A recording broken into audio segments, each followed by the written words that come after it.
Welcome. When you see the customization.yaml, you won't see this API version and kind. So why is it is not required? So customization.yaml file, only this resources section is must.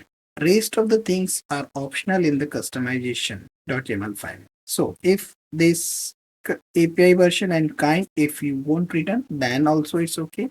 If you return, then also it's okay.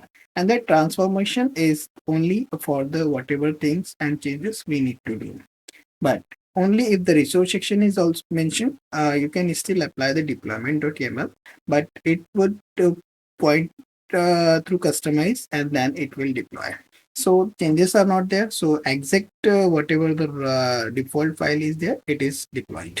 So API version and kind, do we need to write it? So if it is the case of examination, avoid, because if it is not explicitly asked, then avoid.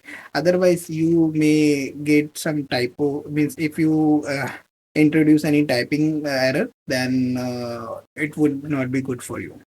Otherwise it's good. And why it is required, sometimes we use the third party tools, so which checks for the YAML or some CI pipelines. So this must require, because otherwise validation error you might get. So thank you so much for your love and support, and we'll meet in next video.